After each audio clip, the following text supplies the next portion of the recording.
Chapter 23, God. Unless one has had a direct experience that allows them to relate to a power greater than themselves, it can be really challenging to comprehend or even be open to the subject. As a result, many of us find it easier to simply leave God out of the equation and trust and believe only in ourselves.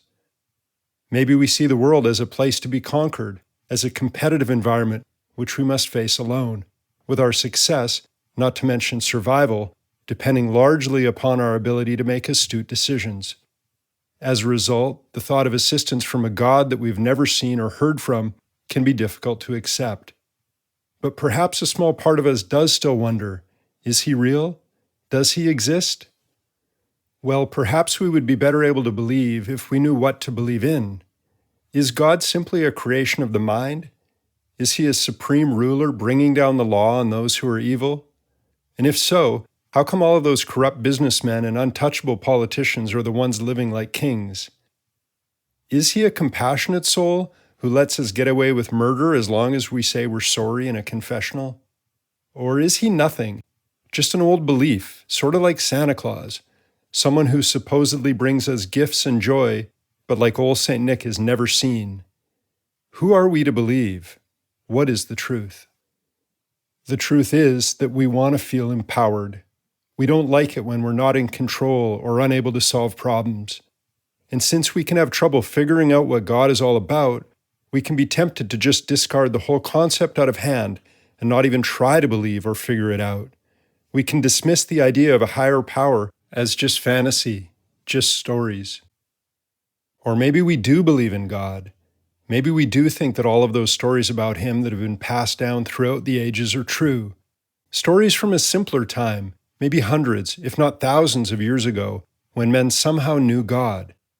But what if the religious leaders who told us these stories were misinformed? What if they were only offering us arcane and dogmatic versions of ancient beliefs and rituals that failed to reflect any true understanding of God, spirituality, or our own inherent divinity? What if their teachings were simply well-meaning but inherently limited attempts to quantify and compartmentalize God so that we might in some way be able to rationalize and relate to him? For example, it is perhaps easier for us to imagine God as a human-like creature, not unlike ourselves in appearance, but with unlimited, unseen, and not fully understood powers. But perhaps we say that God made us in his image so that we feel comfortable when thinking about him, as if he is some gentle old caretaker with a garden full of little incarnations of himself running around, only who are smaller, not quite as smart. Perhaps the truth, however, is that we have created him in our image rather than the other way around. This would seem natural considering the fact that many of us believe we are the superior being in God's garden, that all other creatures have simply been dispensed for our own needs, as if the lakes and the birds and the trees were made for us to do with as we desire, that we are more godlike than any other creature.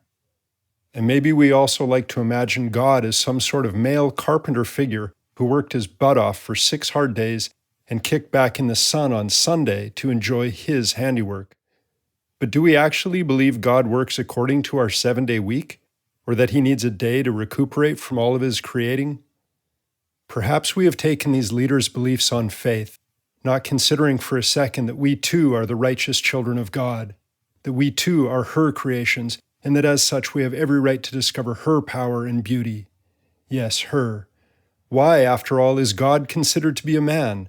Why, if women are the mothering spirits, the givers of life, wouldn't God be classified as a woman? Are we able to see how referring to God as a he disempowers women and is a reflection of a past full of injustices and inequities against them by the church and state? Can we understand how this type of patriarchal definition provides insight into our society's tendency to empower men and make them the gatekeepers of all that is sacred? When we look for definitions of God, we're ultimately searching for a sense of sureness and safety within ourselves. We're most afraid of the unknown, so we try to compartmentalize God and say that we know what he wants. But really, we are saying that we know what we want. We try to bring God down to size so that we can feel comfortable and secure in our beliefs. But what exactly do we believe? Do we believe in the perfection of life, or are we constantly praying to God to show us the way to a better one? Do we think that God helps us only when we ask her to? Have we considered that maybe the answers we're seeking are right under our nose, being presented to us in every moment? Perhaps our prayers might instead be seen as an opportunity to open to the divine presence that is already within us and around us, constantly guiding our lives so that we can better understand and empower ourselves. Maybe we should be praying to hear God rather than the other way around. Perhaps we fear ourselves and our discomfort and want God to make everything better so that we don't have to accept the reality of our life. Maybe we think that God is only about happiness, pleasure, and success, that our fears are not a part of us or a part of God, that God is all sunshine and bright skies, that God's country is only in the Rocky Mountains or some other beautiful place. Have we considered that God might be speaking to us through our discomfort, that she might be communicating with us through our every experience? Have we forgotten that God is in charge and that we can never run from our discomfort, that she will help us to feel it through the emergence of similar situations over and over again until we accept and learn from them? It is important to understand that nothing is inherently bad, even our uncomfortable emotions and experiences. We call things bad that we don't like if they make us feel uncomfortable inside. We complain about the people and the situations in our lives, failing to consider that they are exactly what we need for our spiritual growth. We tend to resist these opportunities to learn about ourselves, however, and often run from them towards situations that will hopefully make us feel good and provide us with a false sense of power. We have to realize that every event, no matter how uncomfortable or seemingly insignificant, has meaning and purpose. We need to understand that every moment is an opportunity to grow in wisdom, acceptance, and inner peace. Yet we are so afraid of failure, pain, and discomfort that we often cannot see the beauty in them or acknowledge their divine presence in our lives.